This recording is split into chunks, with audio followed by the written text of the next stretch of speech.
Good morning, everyone. On behalf of the 495 MetroWest Partnership, I want to thank you for joining us for this morning's meeting of our Transportation Committee. My name is Jason Palich. I have the honor of serving as the Executive Director of the 495 MetroWest Partnership.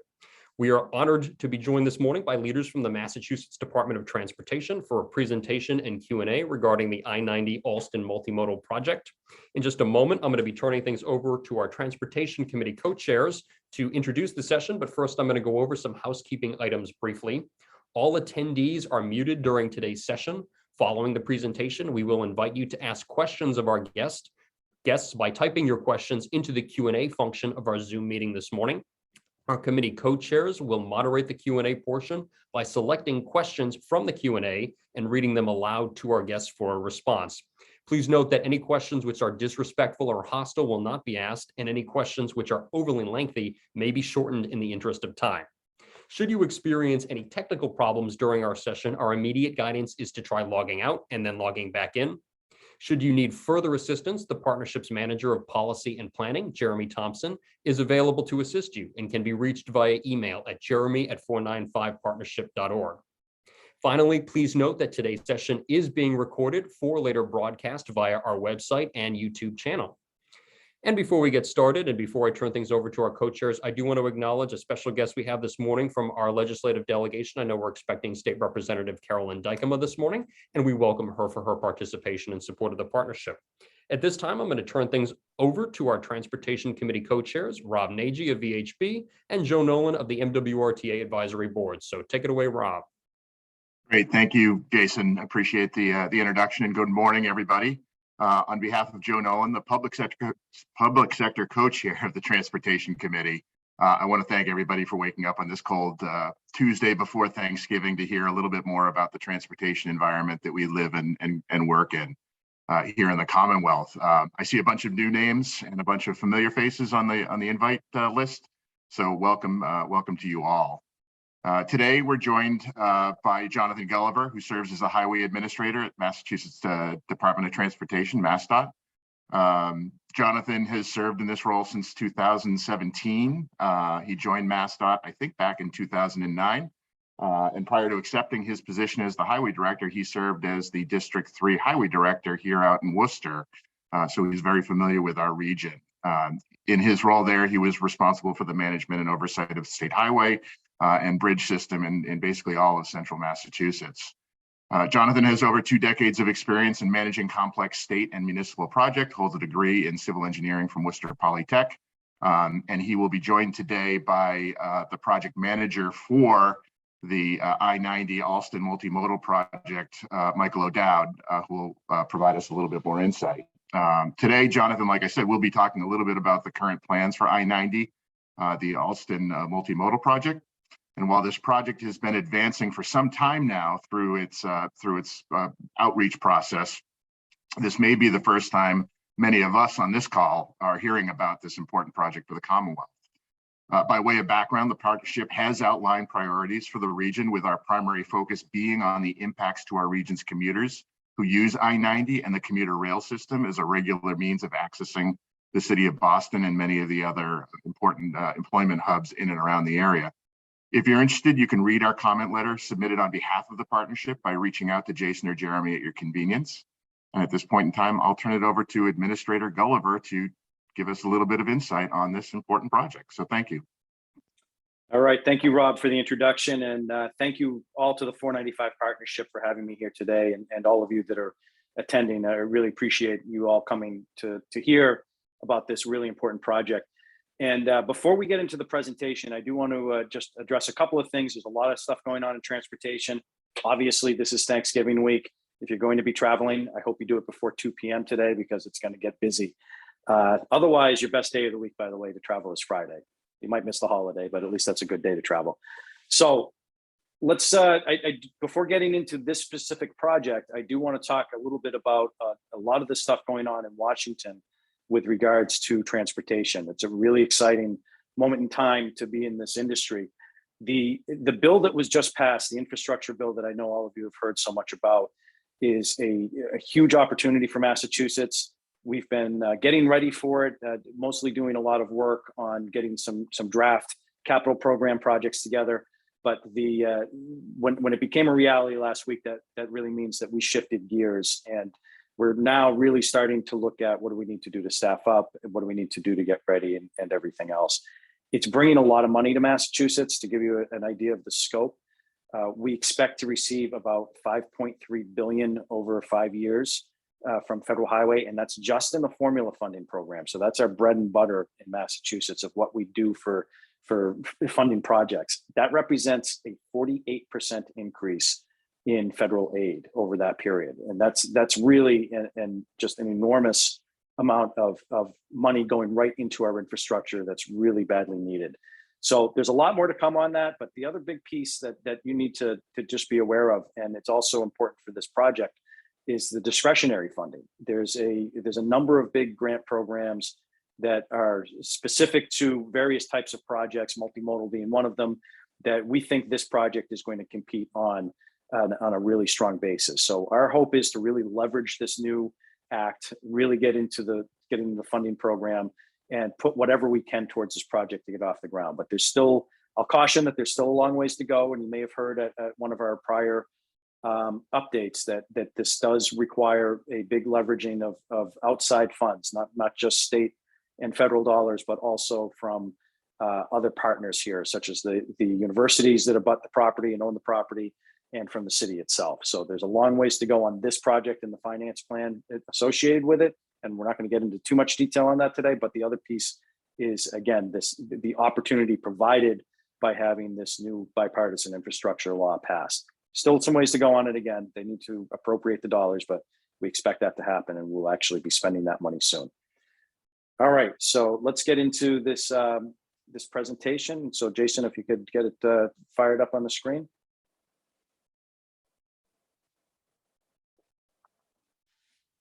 All right, thank you. And why don't we get right into the first slide, and I'll just kind of give you a quick rundown of what we expect to go over today. So I'm going to give a real overview of the project itself, get you familiarized with the site. It's one of those things I know many of you, probably all of you, have driven by or taken the train by on numerous times, but it's hard to appreciate it until you see the full scope of it. So I'm going to go through that and also describe what we're doing and how we're doing it now that we've made some decisions about what our preferred throat treatment is going to be. And then we'll get into some technical details that I'm going to turn it over to Mike O'Dowd for. So let's go next slide, please. So the project site itself, it's a little hard to appreciate as you're driving by on the turnpike or driving by on the train about how much property we're actually talking about. So as you see this site here with Fenway down to the lower left of the corner, it is a big triangular piece of property that abuts up against the Charles River to the right, and then some existing development in Allston, existing housing and other developments in Allston to the top of this photo. It's a big triangular piece. It has the turnpike running through the middle of it. And to give you an idea of how big of a property this actually is, this is about the same size as the Seaport District in Boston. So it just represents an enormous amount of opportunities for this area in a bunch of different ways, not the least of which is you can see the curve of the turnpike here, which at the time when this was developed, remember this entire stretch that is to the left interior of this turnpike all the way up to the Fenway, this was all a rail yard. And when they moved CSX up to Worcester, this opened up the opportunity to dismantle that rail yard and really just keep the through tracks in place, which is pretty much what's there now, and open up all that land for future development. But the turnpike is still in the way. And the turnpike right now with this big turn in it, with this huge curve, represents really a bottleneck for us that one of the main goals of this project is to remove. Next slide, please. So we very recently announced that our preferred treatment is going to be for the throat area, which has been the major point of contention, is going to be what we call the modified All-It grade. We went through numerous iterations of various treatments for this throat option.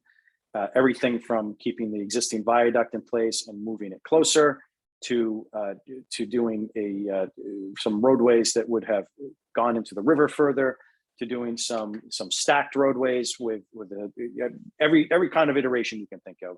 Believe me when I tell you that the team considered it. They really went all out here. The main features of this, and I don't want to lose sight of the fact that you can see right off the bat that the highway is being pulled in closer to the rails. It's going to be right on top of the rails throughout this corridor. We're taking the curse out of the curve, and then we're opening up that entire stretch of land to the north in this picture to development. So that land right now that's all landlocked is now going to be opened up and enabled some developments. It's going to have some streetscapes and a lot of air rights enabled projects on it. Next slide, please. This is just a quick rendering of what this new all-at grade would look like. So this is a pretty good view of it coming from as you're coming from Boston heading out towards Worcester. So this would be on the Charles River on your right, and then the rail and highway infrastructure on your left. This would be roughly just past about the Com Ave bridge to kind of put it into perspective where you are, where you have the Grand Junction Railroad here kind of just cutting over across the river at BU behind you. Next slide, please. So how does this work? This is a pretty big change to what exists right now. The rail portion of it is going to be slightly elevated, as you can see here on the far right, where we would maintain 4 tracks to enable all the traffic that we need. So you have 8 lanes of the Turnpike, 4 lanes of Soldier Field Road. That by tucking everything as close as we can towards the BU campus, starting with the rail on that side, we managed to get all of this in. One of the key elements that we really, really pushed hard to do is the original iteration of this that we had a lot of difficulty with had basically 4 feet of Storrow Drive, Soldier Field Road rather, would have been over the historical water line of the Charles River. That represented a significant challenge for us on a permitting front. And so the team worked very, very hard to remove that 4 feet. And the way we did that is we really squeezed inches out of each section of both the roadways and the railroad right of way to get that 4 feet back. And the end result is you're not losing a lot of capacity, but we're out of the water. Next slide, please. So to further that, you can see here how that's going to look on a close-up basis. Is that this 4 feet really saves us a lot on the filling. It saves us a lot on the permitting aspect of it, and it really again gets us out of the water. It's a big line that we didn't want to cross, and something we worked very, very hard on. Next slide, please. All right, just kind of a close-up here of the rails. And again, to be clear, this is coming through the throat area specifically. So we removed about 2 feet in each case here to pull this together. This was something that we worked closely with the MBTA on to make sure that we could do this in a safe way. It does present some complications for them for future maintenance, just as it does for us on the roadway side. But again, the benefits of this is that you're out of the water for your roadway infrastructure, which again makes this a much more palatable project for the permitting authorities. Next slide, please. All right, so bringing it back to the overview again, I wanted to kind of focus your attention on the West Station area. West Station is shown on the bottom center of this screen in red. And this is something that is a real key portion of this project. Just to orient you before we get into the discussion of how the air rights are going to work around it, the Boston Landing is about 3/4 of a mile away. In this picture, it would be to the left or west of the project area, and so you'll have, in most cases, when you have 2 stops, you'll pull into Boston Landing, and then you won't quite get up to full speed, and then you'll pull into the new West Station. West Station is envisioned as, again, a multimodal station. There's still a lot of development to go on it, but in general, this at the very least we expect is going to provide bus service to multiple areas around the city, in particular over to Kenmore. So it's going to be a really key feature of, again, this project. Next slide, please. So for clarity's sake, here again, West Station, it's a little bit hard to see on this slide, but as you pull through West Station, what I wanted to kind of show with this a little bit is that you could see that there's an opportunity for an express track, which we're going to talk a little bit more about in a moment, but it also maintains your main traffic and service through the station as it progresses. So you can run those kind of services at the same time and enable best of both worlds again for West Station, commuters coming from the west. That was something that's been very, very important for us, is to enable that express track kind of approach, so that if somebody is coming in from Worcester and they want to go all the way into South Station like they do now, that they're not going to have to stop at every station along the way. Again, this is all going to be subject to service demand. So this is something where, as MBTA assesses their ridership in the future and starts to understand better where riders want to go, this may be a stop even on the express track, but really important for us to make sure that there was an option there so that they could have an express lane through here. Next slide, please. So I know something that has not been very clear to a lot of people is that West Station, in part, is going to be, when it's finished, going to be an underground style station. That means that there's air rights development above it. This is, again, a lot of discussions that need to continue to happen into the future about what exactly this is going to look like. But there's still but the plan is generally to make sure that there's development rights, air rights are retained above West Station for whatever future development there may be. So it's envisioned to be something similar to what you might see at some of the other stations that are underground. Again, train riders know what I'm talking about, but it'll be, again, a full service station where you can get to the bus, you can get to other modes of transportation coming out of it. Next slide, please. All right, so I mentioned the express track earlier, and I do want to get into this. This is a discussion I know, especially folks in the MetroWest have had a lot of discussions on, is that there's a buffer path option that's been that's been discussed for now a couple of years regarding this particular project. What this does is, again, if you can envision the layout of all the infrastructure that was there's a lot of infrastructure that's going in place, a lot of transportation infrastructure. And there's been a strong desire by the community and by Harvard and by us to provide some sort of buffer to make sure that it's not just right on top of the people who already live there. So one of the options that has been under evaluation that we've been working on is this buffer path. Now, up until recently, we had been told pretty clearly by the MBTA that they felt the inclusion of the buffer path was impossible without eliminating the express track. More recently, in the last couple of months now, we've had some very productive discussions with the MBTA, with their train operations folks, and we're now finding that there's some modifications that we can do to the layover space that is presented by the fact that MBTA is looking at building a south side maintenance facility. And they are telling us that not having that layover space allows them some opportunity here to now build this buffer path. So we're in the process of going through the design to see exactly how that would work. But right now, it's looking like there is a strong opportunity to build a buffer path and maintain an express track. So getting the best of both worlds. And so that's something that obviously neighborhood advocates feel is very important, and we are working as hard as we can to try to get the best out of this particular element of the project. Again, I want to stress there's still a lot of work to do. There's as you can see in the bullets here, we have many pinch points. There's a lot of existing infrastructure that's out there of all sorts. The hard stuff is listed here, but remember, there's a lot of existing infrastructure by way of utilities and other things that also impact where we put things. And not the least of which, by the way, is where we put our future drainage, which is an ongoing challenge for this particular project. So there's a lot of opportunity here. Our guys are really working hard on it. But again, I want to stress there's really a long way to go before we have this completely nailed down.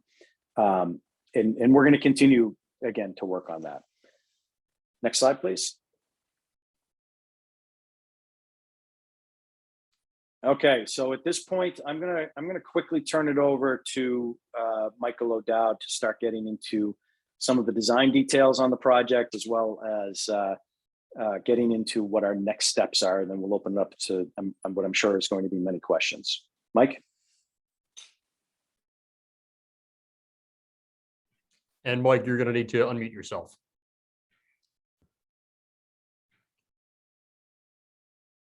Thank you for that. So as the administrator was just pointing out, it really has become a critical issue for us to ensure that, for us to be able to identify this is a true multimodal project, identifying as many means to be able to move as many different folks in different modes as is possible. One of these is, how are we able to ensure that we're going to be able to provide all the future services for the T, and ensuring that the increased services that certainly MetroWest users have clearly communicated to us over the last several years, that we're able to encapsulate everything.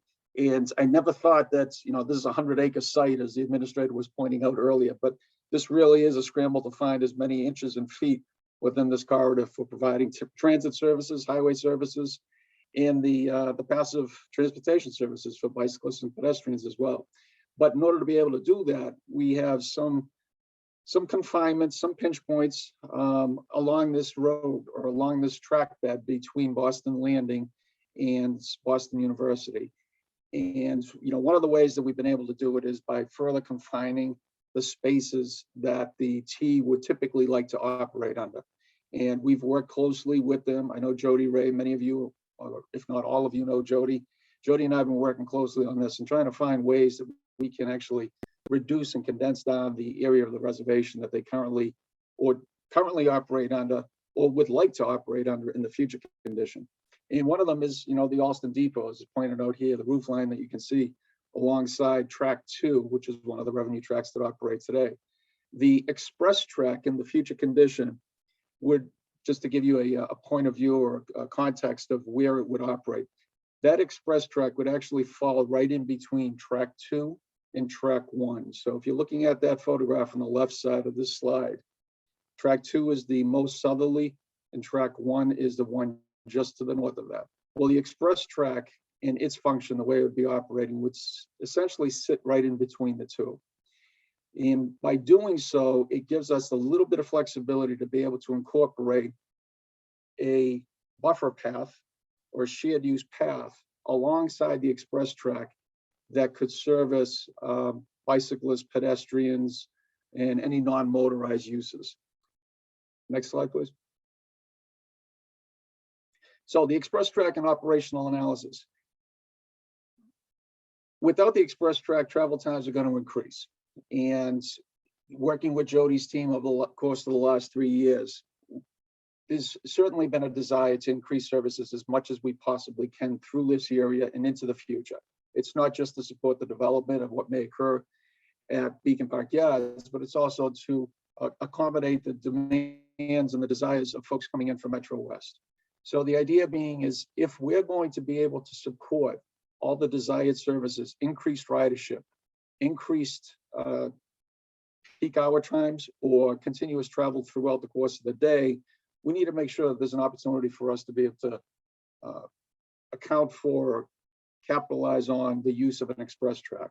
So if there were, for any instances, delays or disturbances or breakdowns between Boston Landing, West Station, all the way into Back Bay, the idea of the express track would be give us the flexibility to be able to move the rolling stock through the station areas without there being any further delays. And what we found is it's not so much the issue associated with travel speeds, so much as it is ensuring that there is an opportunity for the rail staff, operations staff, to be able to move the rolling stock passenger service vehicles through in the instance that there might be a breakdown or a rail or a switch error. So that's the main key behind the express track, is ensuring that it gives the flexibility for operations staff.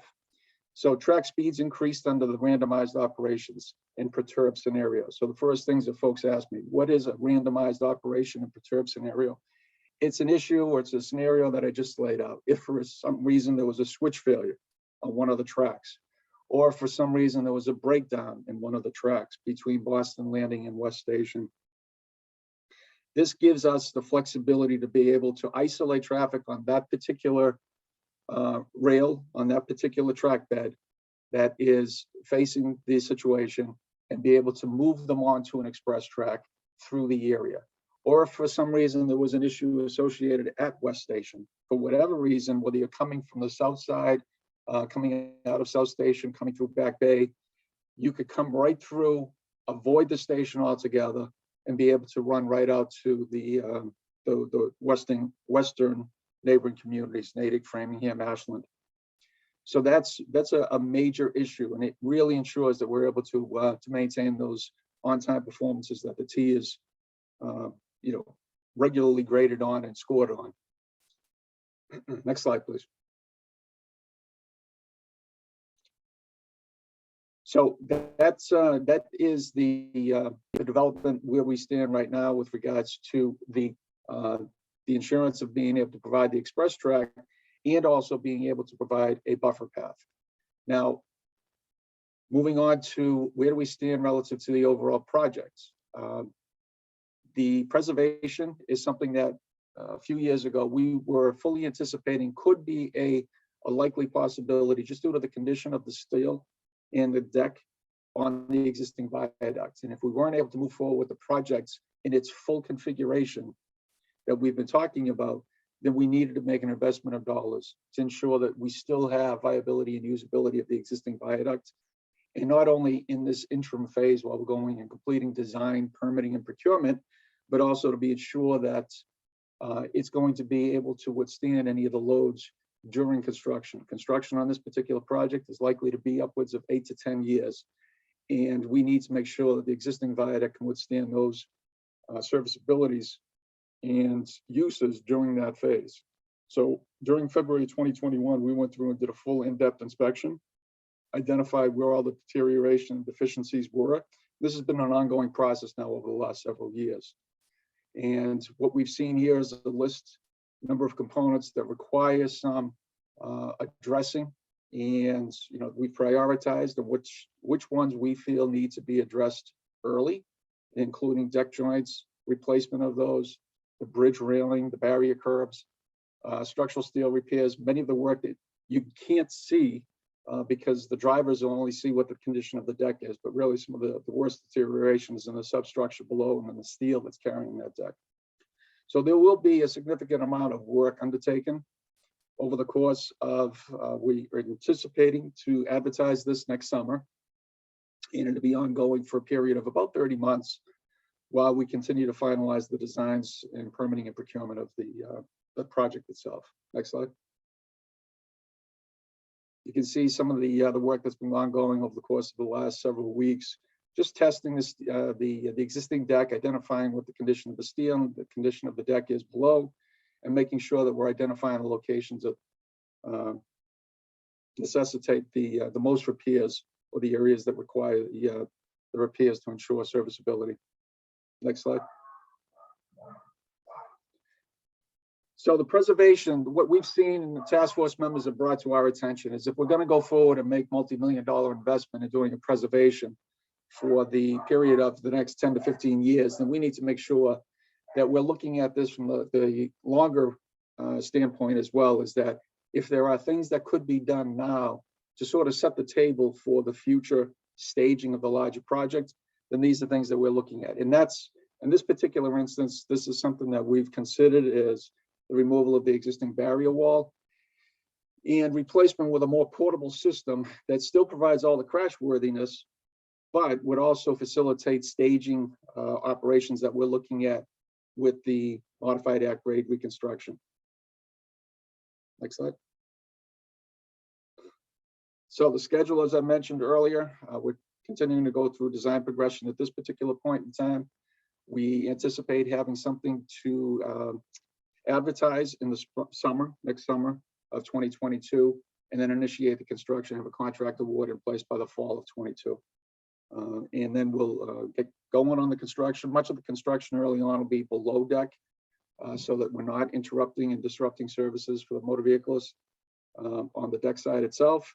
But in the instance, as time progresses into 23 and 24, we would fully expect that there will be some lane restrictions and configurations of the deck moving forward. But we'll be sure to provide plenty of advance notice and make sure that the public is aware of any changes in movement of vehicles during those construction stages to ensure that the deck is being replaced and service isn't being disrupted any more than needs to be.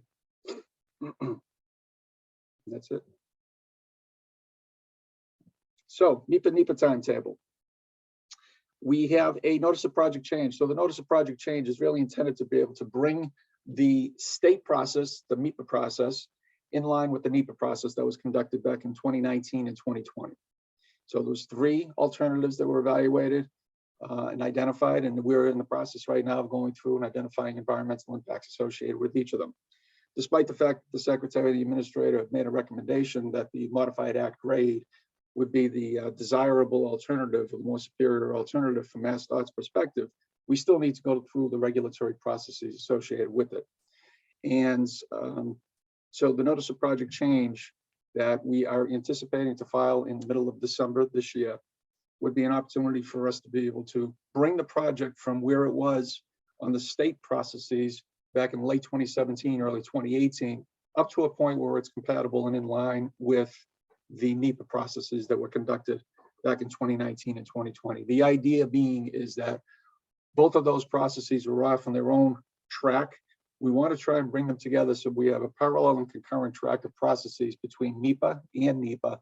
And the idea being is that the Secretary of Environmental Affairs would give us a scope in early 2022 that says that a supplemental DEIR and a draft environmental impact statement could run parallel and concurrent with each other for a summer of 2022 filing. So the NEPA draft environmental impact statement, as I just mentioned, that's going to be included a full evaluation of all the reasonable alternatives. And there's 3 primary alternatives that we're going to be considering and identifying the environmental impacts of. But ultimately, MassDOT will be making a recommendation for the preferred alternative in that document, based upon the impacts associated with all the environmental resources, construction, staging, risks, and what have you. So the schedule for that DEIS, SDEIR is scheduled for the summer of 2022. Next slide, please.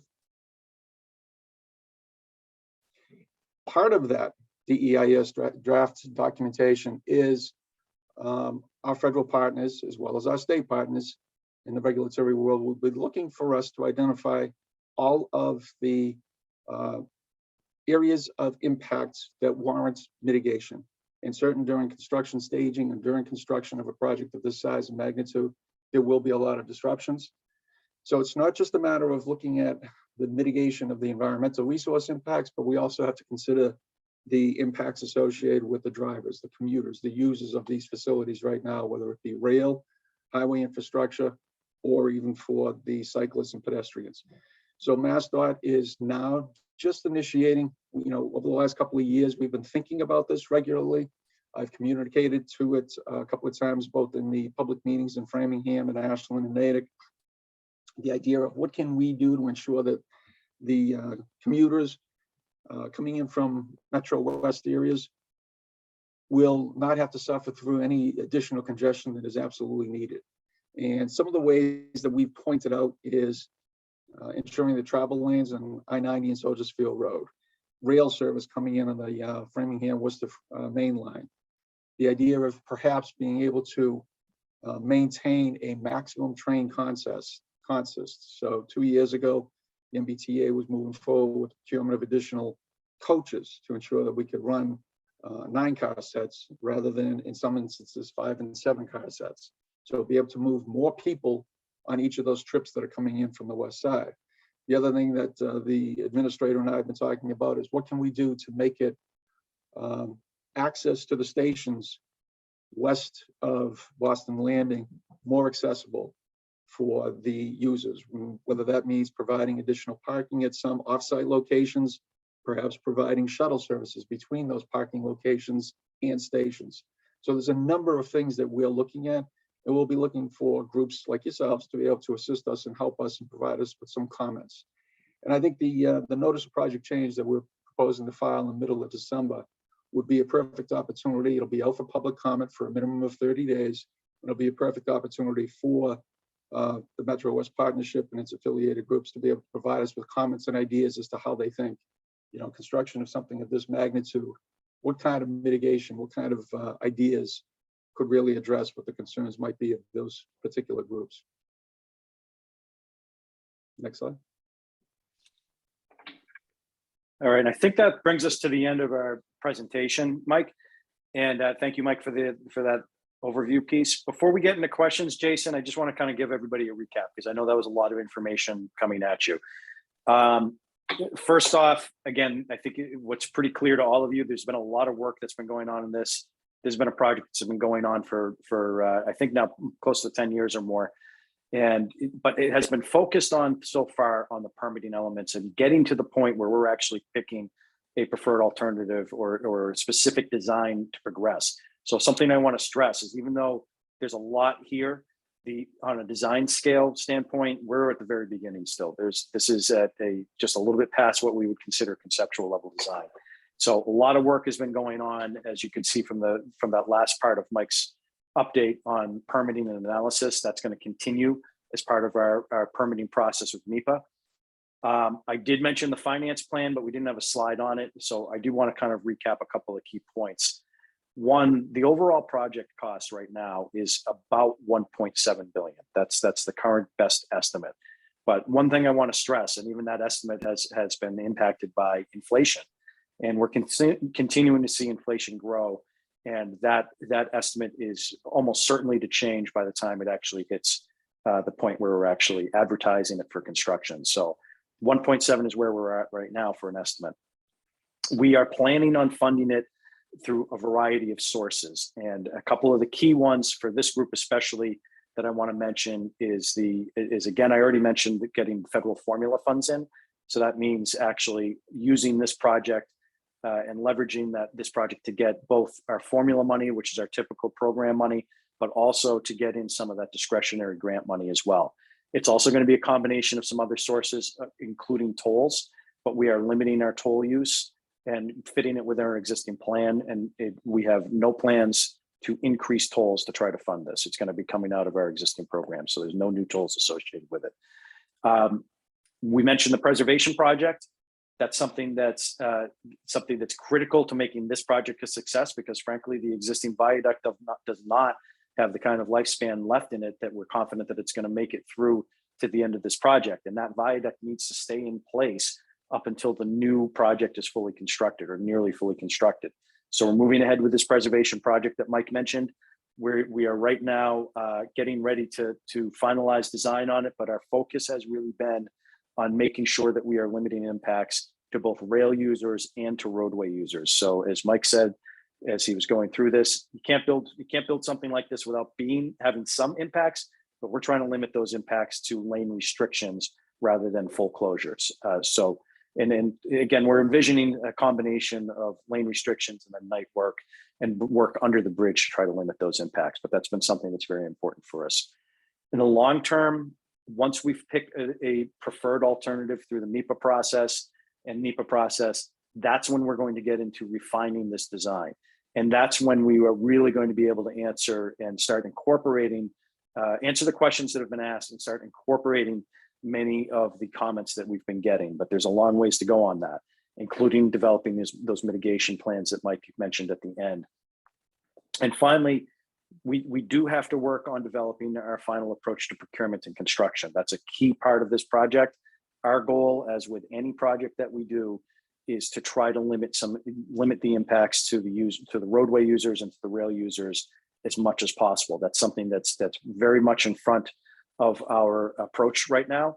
And we're going to continue to keep that in the front to make sure that whatever project we build is going to be, although impactful, again, this is a massive, massive project, we're going to limit it as much as possible so that people can make it manageable.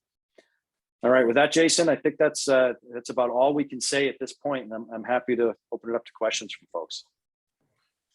Thank you, Jonathan. We appreciate it, and really, it's so nice for us at the partnership and everybody involved today to have you as the highway administrator take the time to come out and really talk through this really interesting and as you said, a very big and impactful project, and having Mike as a project manager and Carrie as well. So thank you all for taking the time to join us today.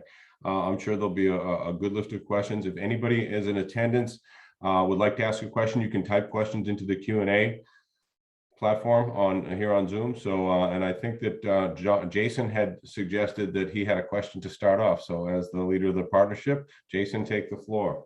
I appreciate that, Joe, and I do want to encourage our guests this morning. Go ahead and use the Q&A to ask your questions, but I do want to get us started off with an important one for the administrator and his team, and that is about a topic that you did touch on a little bit, which is, of course, commuter rail service during the construction phase. You've obviously talked a little bit about commuter rail service and how that might be impacted, at the end of the project cycle, talking about the express track. But during the 8 to 10 year construction phase, obviously the 495 MetroWest Partnership has long been an advocate of robust commuter rail service. Want to make sure our folks, whether they commute to Boston every workday or whether it's only going in and out a couple of times a week, want to make sure that they've got a reliable option outside that single occupancy vehicle. What are your expectations for commuter rail service during the construction phase? Do you anticipate significant disruptions? Might you be able to stagger that so that the roadway disruptions and the commuter rail line disruptions, especially Framingham, Worcester, of course, are not being simultaneously impacted? That's a great question, Jason. And again, it's something that Mike and his team have been working really hard on to limit disruption of any kind. So it's been something that's been a clear goal of ours. So Mike, I'm going to let Mike get into some of the details. Again, I can't stress it enough. I do this with every project we build because it is impossible to do any type of transportation project without impacting users to some degree. Our goal is always to limit it though as much as possible. So there'll be some impacts. Mike, why don't you kind of get into what you expect or what we're planning right now and what we expect we're going to get it down to. And I think you're muted again, Mike. There we go. So I do appreciate that question, Jason, because that has something that has been raised to me at some of the public forums that we attended over the course of the last couple of years in Natick, Ashland, Framingham areas. And so working with the T is a couple of things that I pointed out earlier is ensuring that we can run as many cars as possible during the travel services or during the trips that are currently operating and ensuring access to those stations. So, obviously parking is a big issue at many of the stations. We're working with the T right now at a couple of projects in Natick and trying to identify areas of improved parking facilities so that folks do have access to the station. So that's going to be paramount for us to be able to identify some of the locations where, working with our partners at the T, we might be able to identify some additional parking facilities, but more importantly, getting access to those facilities. As far as operating it goes itself, we are working with the T, and some of the things, there will be some lessons learned over the course of the last couple of years that the T's had to sort of modify their trips and modify their service times. And I think one of the things that we've talked about is when this project does hit, mainstream, and it really does start to impact commuters as, to the least impactful as possible, is whether or not there's opportunities for the T to adjust their trip tables and their services during this time frame. The pandemic has actually given them an opportunity. They've seen where on several of their lines, they've had to go through all-day service versus peak hour service.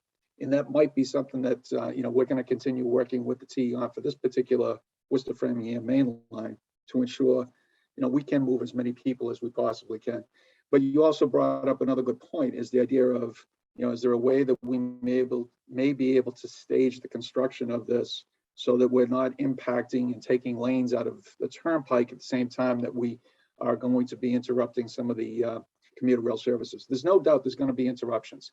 It's our goal right now to minimize those as much as possible. We're going to have, a very active construction site adjacent to not only 8 lanes of highway use on the turnpike, but also adjacent to the MBTA commuter rail. And it's very difficult on any given line to be able to construct bridges and do the work that we typically do and not interrupt the T services, but work closely with them to find ways that we're able to, exist in the same area and be able to maximize the amount of services and maximize the amount of construction as we possibly can.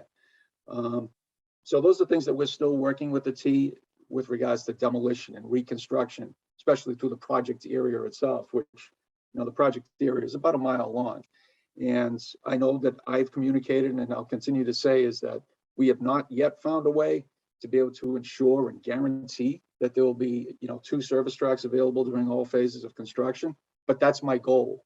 And over the course of the next couple of years, as we continue to evaluate construction staging and also evaluate some of the alignments of the track through the areas, is there a way that we may be able to do that? So we haven't found it yet, but that's not to say that I'm not actually determined to find a way to be able to do that. But also I've said where the impacts are on the mainline turnpike as well. So if there's an opportunity for us to maintain, 4 lanes coming eastbound or 4 lanes going westbound and not interrupt some of the service times on the tracks, that'll be something that we're going to instill and impose as conditions within the contract. As the administrator was pointing out, the contractor is likely to be a design build entity. So we'll define what the parameters are and the constraints are that we have and that we're striving to achieve.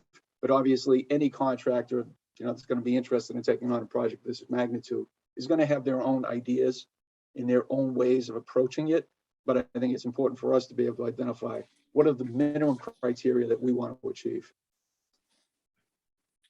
And if I can add to what Mike just said too, one of the things that's worth noting for this group is on a statewide basis, we gathered an incredible amount of data during the pandemic on the way people move across the state. And one thing for this particular corridor that I think is really important, especially for the future here, is that this particular corridor was the first one to drop off, and it was the last one to recover. And by that I mean, and by the way, on the rail side still hasn't. By that I mean is that it had the sharpest drop off in road users, and it stayed. The roadway itself stayed relatively low throughout the pandemic and has only just recovered in the last few months to nearing pre-pandemic levels, and still not quite there yet. The rail side also had the sharpest drop off of any rail in the state and has been the slowest also to recover. So we know that there's opportunities for people that use this corridor to work from home or have remote offices. And our goal, again, is to continue to promote using those opportunities to really reduce the amount of people on the roadways and on the rails during construction.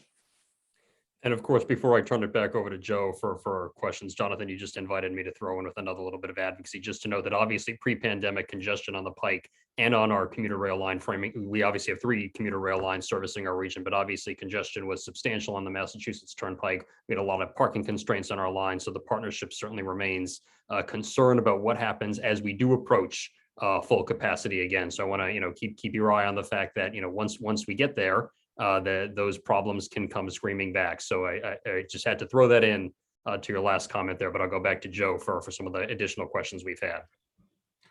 Thank you, Jason. And I can attest as a commuter on the Turnpike that it has come back in the last few months. You were able to get in and out a little bit easier during the pandemic, and during the COVID, but it's really come back. I also note that the T has a lot of projects on this line slated themselves. There's improvements in Newton, there's improvements at Natick, there's improvements at Worcester, there's design underway for adding a triple track from the Worcester area up towards Route 128, and with that 4 additional stations in Wellesley and in that area.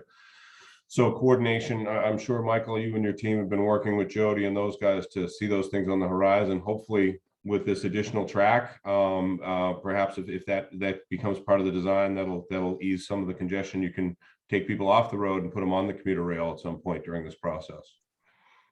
Yeah, there's been a lot of coordination between our staff here, my design team, and also with the Chief Engineer's office and Jody Ray's office to identify means and to utilize all available resources that we can to not interrupt each other's construction projects, because obviously they're all important, but at the same time work closely enough with them so that they can all run in parallel or concurrent with each other and not have, this compounding effect of congestion on the rails or compounding effect of disruptions on the rails and on the roadways during the same time frame. Well, the highway and the T did an excellent job on Mass Ave Bridge, which was it's much smaller compared to this, but it was a good dry run right in there. And I know the Cambridge Street Bridge, I think, is also going to be seeing some improvements in the near term. That is true. Yes. And something to note, Joe, that we do. We put a lot of work every year into sequencing not only our own projects, but working with other agencies like MBTA, DCR, MWRA, any project that a city or town might do that triggers MEPA, so that it's on our radar, that's big enough to trigger MEPA. We go through a huge amount of effort every year as we develop our 5-year plan to ensure that we're going to be able to sequence around all of those other projects to avoid that major disruption. So it's something that we focus a lot of effort on. Thank you, Jonathan. Well, I see we have a couple questions here in the Q&A. I'm going to go to the first one that came in. Finley Perry asked that a very thorough level of consideration has been given to all options. Was consideration given to the notion of putting much of the project underground through the Throat area? I'm sure that you looked at that. I think you said there were several different iterations. Can we talk a little bit about whether burying that area was considered? So I'll tackle that real quickly, Jonathan. And yes, Joe, that was an idea that we looked at a while back, is whether or not there was an ability to be able to put everything into a tunnel, essentially through Beacon Park Yards, including the station, if need be, or the idea of putting the traffic through. I think a couple of things, though, is oftentimes the biggest constrictions that we face and the biggest risks that we face are the things that most people can't see. It's all below ground. So despite the fact that it's a clean surface up top, there's a lot of major utilities that are running through Beacon Park Yard, including Salt Creek, which accommodates all of the stormwater flows coming out of Brookline and Boston to go right underneath Beacon Park Yards. And the size of that box is about 13 feet. That entire thing would have to be relocated in the event that we were to actually try to put in a tunnel system. The other idea too was water mains and sewer mains, live sewer mains that the MWRA currently operates. All of those would have been completely disrupted.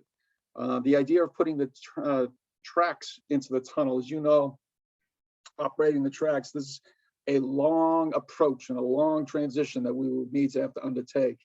And coming from the west side, it would probably happen somewhere out close to well west of Boston Landing, and it would be well east of Com Ave before you'd have a transition area that the trains could accommodate.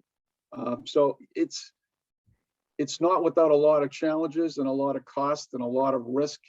And it was something that we gave it due consideration very early on, back in the 2016, 2017 timeframe.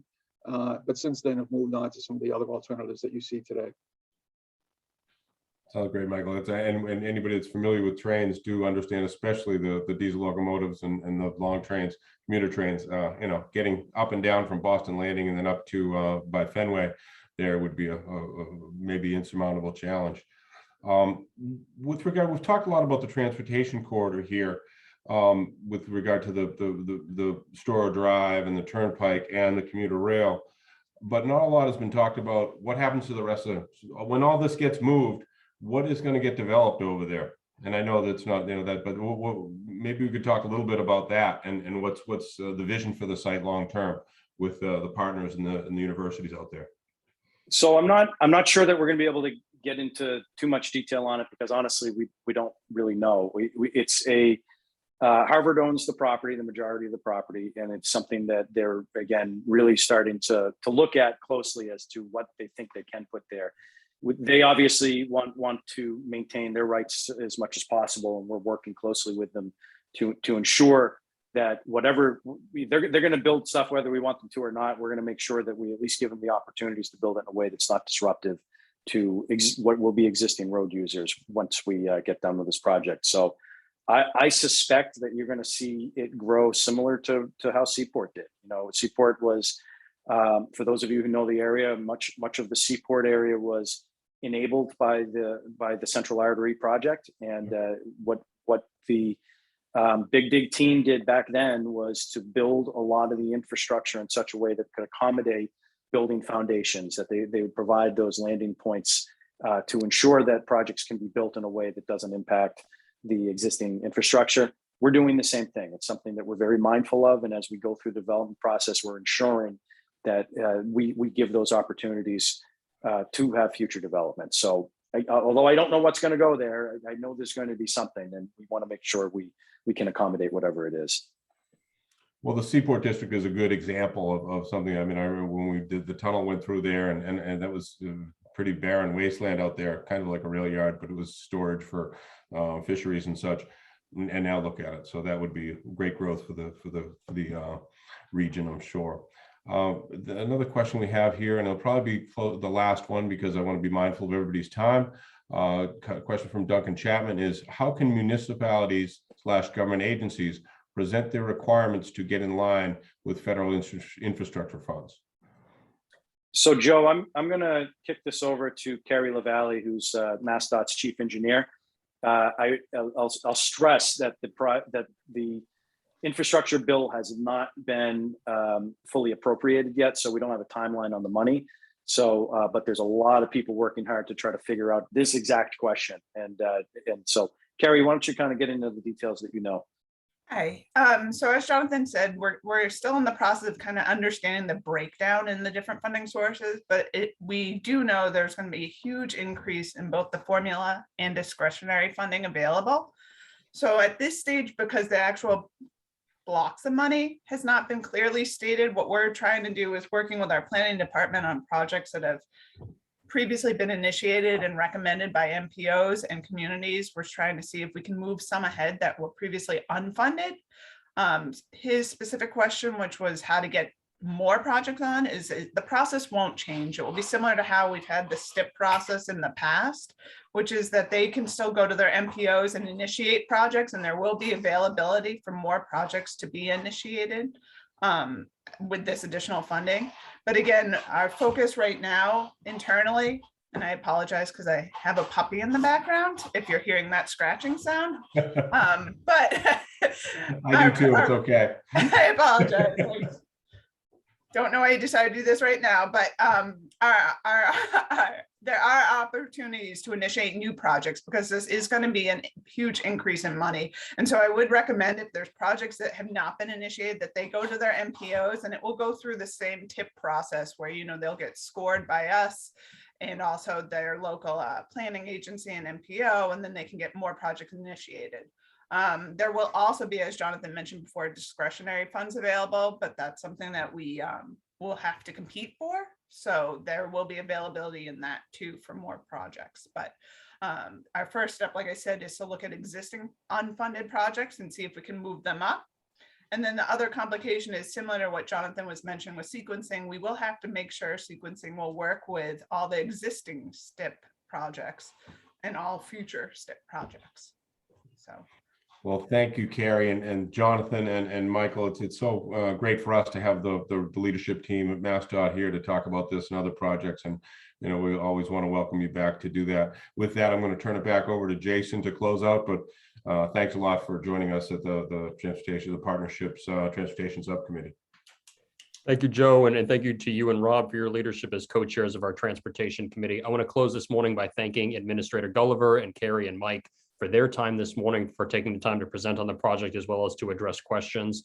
We did have some questions in the Q&A we did not have time to get to today. We're cognizant of being respectful of everyone's time. We're at the end of our hour. I do want to encourage those of you who either didn't get a chance to ask your question today or have future questions you think of on this project, please feel free to reach out to me with those questions at jason@495partnership.org. We're happy to get those over to the MassDOT team and get you whatever information or answers that may be helpful to you. As you've seen and heard from this morning's session, the I-90 Allston Multimodal Project is one that's going to have substantial impact on commuters, residents, and businesses to the west of Boston. The 495 MetroWest Partnership will remain committed throughout the planning, design, and execution of this project to bringing all of our stakeholders needed information on its development and to advocating for the needs of the region. If you aren't already subscribed, we invite you to join our email distribution list to keep posted on our activities. You can do so at 495partnership.org under the Get Involved tab. And with that, I want to thank everyone for joining us this morning and have a great day. Thank you very much, Jason. Thank you, Jason. Appreciate it. Thank you all. Everyone, have a great Thank day. you, everybody. Take care.